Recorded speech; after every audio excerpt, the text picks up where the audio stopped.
If we're really serious about collaborating, then we're really serious about the subject of conversation. Collaboration has very little meaning if we're not starting to pay a different quality of attention to what's happening in our conversations. Conversation is inescapable. Obviously, you might say conversation is the core process in any organization, in any work setting. But we actually spend very little time really paying attention to the quality of those conversations, which in turn means paying real attention to the quality of our listening. We have a little model we've been using for many years to help people understand the shifts that are possible and needed in the quality of listening. Most of the time, in most settings, we're kind of in this place.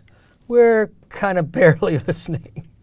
This is like, you've been talking, that's right. Great. And you suddenly realize that we're really not paying very much attention. Otto Scharmer has another term he likes to use here. He calls it downloading. Because oftentimes, even when we are paying attention, we're busy projecting. The person says something and we immediately say, oh yeah, that's what I've heard him say before. Oh, that's so-and-so, and she's always on that, or whatever. We're continually projecting our internal assumptions and expectations onto the situation. So even when we're kind of nominally listening, we're really paying as much or more attention to our own internal projections than to what a person is actually saying. Over here we have something that we've come to call objective listening.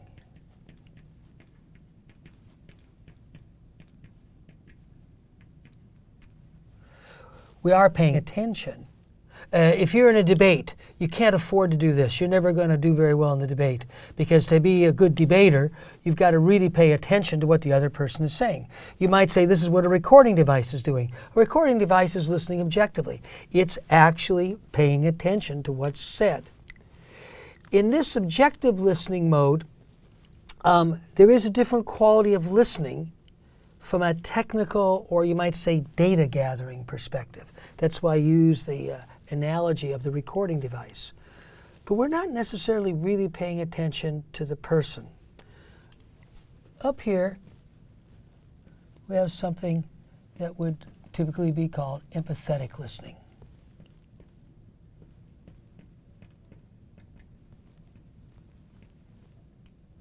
The difference between here and here is here we're paying attention not only to what's said, but who's saying it.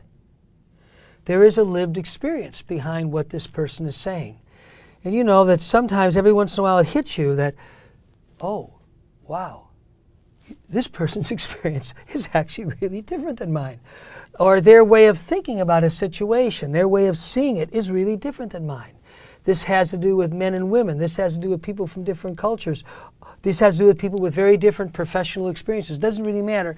Here, at this point, the real difference in the experience sitting behind the words is starting to become apparent to me.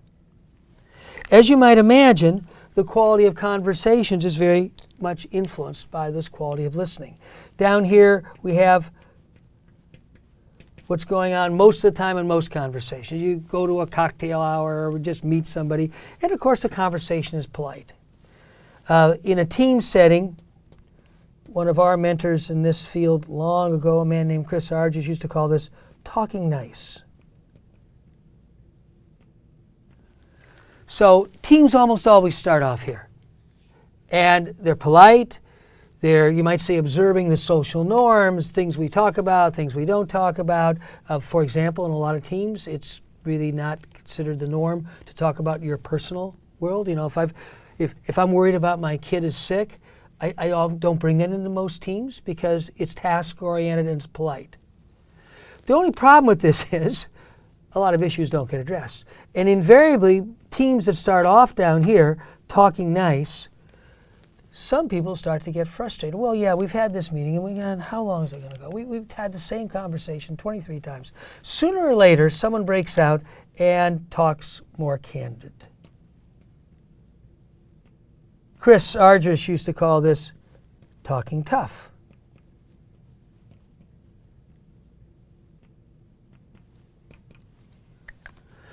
The trajectory of most teams, invariably, they start off here, and because of frustration or because of some really practical, difficult issues are not getting addressed, they venture over into here. And they have a different conversation. You come to a meeting and somebody says, hey, look, we've talked about this forever. When are we going to really tell the truth? We know the program doesn't work, or whatever. Somebody really expresses themselves more candidly, and somebody else is upset. The problem why we don't start over here is it's often not very polite. This can hurt people's feelings. People start to surface the differences in their view. Here there's kind of a sameness. Eventually it gets kind of boring. Here, difference really comes out. The problem is difference often can lead to some emotional consequences. So if you look at the trajectory of most teams, they kind of venture over here, they have a tough conversation, people's feelings are hurt, and they go back to here. And then a little later, somebody else, and you kind of oscillate. So if you do a little graph of the trajectory of most teams, you have them oscillating between politeness and candor, talking nice and talking tough. The reason this empathetic listening is so important is when a team starts to venture over this line, the quality of the conversation really does shift. We've always called this the territory of reflective conversation. And reflective conversation is something that people really notice when it happens, and they really value. A reflective conversation is a meeting that ends and you leave and go, wow, really going to have to think about this some more. We've been really operating in this way, but I realize now that there really are options. You're starting to reflect on your own assumptions. And invariably, people will characterize this as having a different quality of energy. It's more engaging. This cycle, obviously, people feel like, that's kind of a waste of time. Do we really have to have this meeting? And why can't we do the meeting in 20 minutes instead of 35? Or whatever. Because it's not generating a lot of value that couldn't have happened without having the meeting. Did we really need to have that meeting? People don't feel that way up here. You might think about collaborating. Why do we collaborate? We collaborate in order to get something done that we couldn't get done on our own. So this is the domain, in my experience, where real collaboration starts to occur. It's very natural. You start off down here, spend a lot of time down here, but once you start to get to what people often call real conversations, then people start to realize that, there's something here we could do together that couldn't just be done by me doing my own thing, or you doing your own thing, and each of us doing our own thing.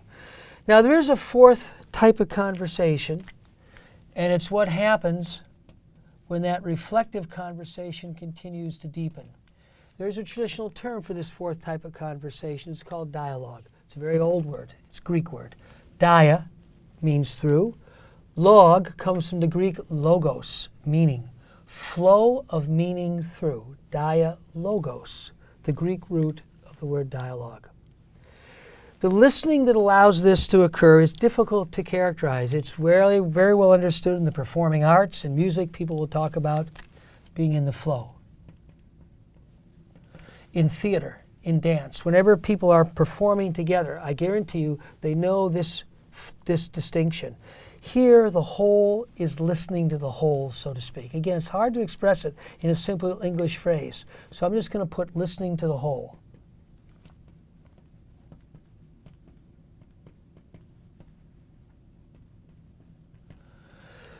But it's a conversation where something new really emerges that wasn't there before.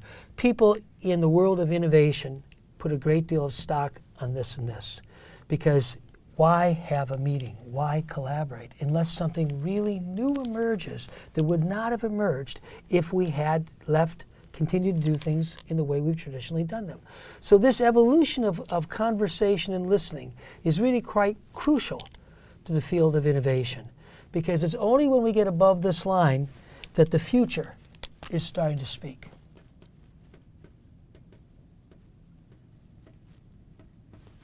Down here is all dominated by the past. So in the territory of innovation, collaboration is vital for something new to emerge that wouldn't otherwise emerge. And when you go one step deeper, you realize that what that's really all about is the quality of conversation.